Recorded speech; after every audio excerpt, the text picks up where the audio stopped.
ഇവിടെ ഒരു കൂട്ടം ആളുകൾ വളരെ സിമ്പിൾ ആയിട്ടുള്ള ഒരു ഐഡിയ ഉപയോഗിച്ച് പണക്കാരാകാൻ നോക്കുന്നു. ഒച്ചത്തിൽ മനോഹരമായ പാട്ടുകൾ വെച്ച് വീടിനടിയിലൂടെ അവരൊരു വലിയ തുരങ്കം കുഴിക്കുന്നു. കാരണം അവരുടെ തൊട്ടപ്പുറമായി ഒരു വലിയ കസിനോ ഉണ്ട്. ഈ സമയം ആരും അവരുടെ വാതിലിൽ മുട്ടി. അതവരുടെ വീടിന്റെ ഓണറായ ഒരു മുത്തശ്ശിയാണ്. ഷോക്കായവർ പെട്ടെന്ന് ആ തുരങ്കം മറച്ചു വെച്ച് പാട്ടെല്ലാം ഓഫാക്കി വെച്ച് ഒന്നും അറിയാത്തതുപോലെ ഇരുന്നു. പാട്ടുകൾ വളരെ ഇഷ്ടമുള്ള മുത്തശ്ശി അവർക്ക് വേണ്ടി നല്ല പലഹാരങ്ങളെല്ലാം കൊണ്ടുവന്ന് കൊടുത്ത് അവിടെ നിന്നും തിരിച്ചു പോകുന്നു. നെക്സ്റ്റ് സെക്കൻഡിൽ കുഴിച്ചെടുത്ത മണ്ണ് മുഴുവൻ വലിയ കവറുകളിൽ നിറച്ച് ഒരു പാലത്തിൽ ചെന്ന് അവരത് ഒരു കപ്പലിലേക്ക് ഇട്ടു. അത്തരത്തിൽ ഒരു തെളിവുകളും ഇല്ലാതെ അവർ ആ തുരങ്കം കുഴിച്ചുകൊണ്ടിരുന്നു. അങ്ങനെ അവർ കാത്തിരുന്ന ദിവസം വന്നെത്തി.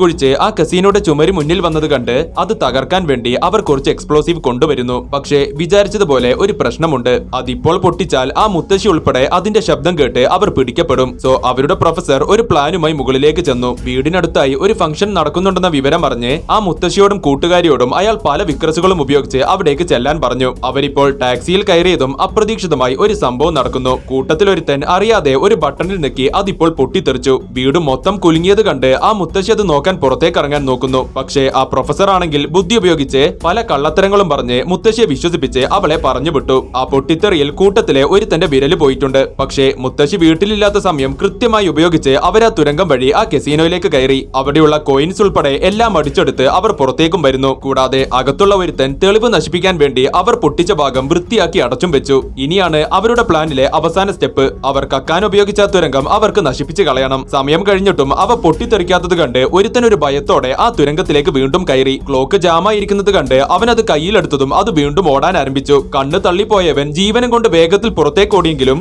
ഒരു സെക്കൻഡ് മുൻപേ അത് പൊട്ടിത്തെറിച്ച് അവൻ പറന്നു പോകുന്നു. ഭാഗ്യത്തിന് അവന് കാര്യമായ പരിക്കുകളില്ല. പക്ഷേ അത് പൊട്ടിത്തെറിക്കാൻ ചെറിയ ഡിലേ വന്നത് കാരണം തന്നെ ആ ശബ്ദം മുകളിലുള്ള മുത്തശ്ശി കേട്ടിട്ടുണ്ട്. ഇത്രയും നാൾ ഒരു പിഴവുകളും ഇല്ലാതെ എക്സിക്യൂട്ട് ചെയ്ത ഒരു പ്ലാൻ മുഴുവൻ പൊളിഞ്ഞ് ആ ഒരു മുത്തശ്ശി അത് കണ്ടു. പണി പാളിയെന്ന് മനസ്സിലാക്കി കൂട്ടത്തിൽ ബുദ്ധിയുള്ള പ്രൊഫസർ മുത്തശ്ശിയെ കാണാൻ ചെന്നു. നിങ്ങൾക്ക് വേണമെങ്കിൽ ഞങ്ങൾ ഒരു ഷെയർ തരാം, ഇല്ലെങ്കിൽ പകുതി നമുക്ക് ചാരിറ്റിക്ക് കൊടുക്കാമെന്ന് പറഞ്ഞ് അവൻ ആ മുത്തശ്ശിയെ സോപ്പിടാൻ നോക്കിയെങ്കിലും അതിന് സമ്മതിക്കാതെ നാളെ തന്നെ ഞാൻ നിങ്ങളെയെല്ലാം പോലീസിന് പിടിച്ചു കൊടുക്കുമെന്ന് അവൾ പറഞ്ഞു. ഇത് കേട്ട് അന്ന് രാത്രി അവർക്കാർക്കും ഉറങ്ങാൻ സാധിച്ചില്ല. വിചാരിച്ചതുപോലെ കൂട്ടത്തിലെ ബുദ്ധിയുള്ള പ്രൊഫസർ പ്രശ്നം പരിഹരിക്കാൻ ആ മുത്തശ്ശിയെ ഇല്ലാതാക്കാൻ തീരുമാനിച്ചു. നറുക്കിട്ട് അത് ചെയ്യാൻ ഒരാളെ അവർ കണ്ടെത്തിയെങ്കിലും അവനെ കൊണ്ട് അതിന് പറ്റില്ല എന്ന് പറഞ്ഞു. ഇത് കാരണം ഒന്നും രണ്ടും പറഞ്ഞ് അവർക്കിടയിൽ ഒരു ചെറിയ വഴക്ക് നടക്കുന്നു. അതിനിടയിൽ വെച്ച് അറിയാതെ തോക്ക് പൊട്ടി കൂട്ടത്തിലൊരുത്തന്റെ കാറ്റുപോയി. പ്രൊഫസർ വീണ്ടും മുകളിലേക്ക് ചെന്ന് ആ മുത്തശ്ശിയുടെ ശ്രദ്ധ മാറ്റിയപ്പോൾ മറ്റുള്ളവർ കാറ്റുപോയവന്റെ ബോഡി എടുത്ത് ഒരു കവറിൽ കെട്ടി ആ ഒരു സെയിം പാലത്തിൽ നിന്നും കപ്പലിലേക്ക് ഇട്ടു. പക്ഷേ അത് കഴിഞ്ഞ് അവർ തിരിച്ചു വീട്ടിലേക്ക് വന്ന് നോക്കിയാൽ അവർ കട്ട പണമൊന്നും കാണാനില്ല.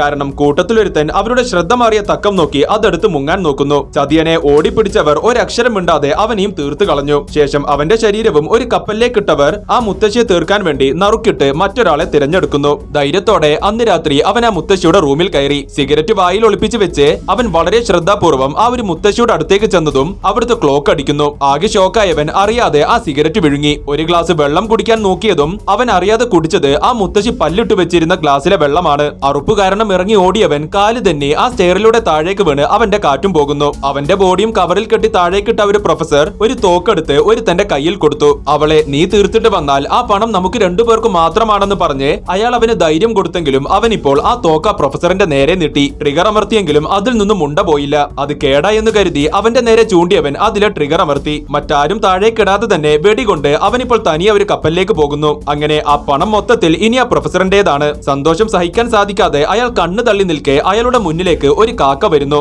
അത് ഒരു പ്രതിമയുടെ തലയറിയാതെ തട്ടിയതും അത് ആ പ്രൊഫസറിന്റെ തലയിൽ ചെന്ന് വീണ് അയാളുടെ കാറ്റും പോയി ഒരു കപ്പലിലേക്ക് വീണു. പിറ്റേ ദിവസം രാവിലെ കണ്ണു തുറന്ന് നമ്മുടെ മുത്തശ്ശി ആ പയ്യന്മാരെ ചെക്ക് ചെയ്യാൻ വേണ്ടി അവരുടെ റൂമിലേക്ക് ചെല്ലുന്നു. പക്ഷേ അവിടെയുള്ളത് അവർ വൃത്തിക്ക് അടുക്കി വെച്ച പണം മാത്രമാണ്. അവൾ പോലീസിന്റെ അടുത്തേക്ക് ചെന്ന് നടന്ന കാര്യങ്ങളെല്ലാം പറഞ്ഞെങ്കിലും അവളെ കൊണ്ട് അത് ഒരിക്കലും ചെയ്യാൻ സാധിക്കില്ല എന്ന് പറഞ്ഞ് പോലീസ് അവളോട് തിരിച്ചു പോകാൻ പറയുന്നു. ക്ഷമ നഷ്ടപ്പെട്ട പോലീസുകാരാണെങ്കിൽ കളിയാക്കിക്കൊണ്ട് എന്നാൽ ആ പണം നീ തന്നെ വെച്ചോ എന്ന് പറയുന്നു. അവസാനം പ്രൊഫസർ മരിക്കുന്നതിന് മുൻപ് അവൾക്ക് കൊടുത്ത ഓഫർ ഓർമ്മ വന്ന് ആ മുത്തശ്ശി ആ പണം മൊത്തത്തിൽ ഡൊണേറ്റ് ചെയ്യുകയാണ്.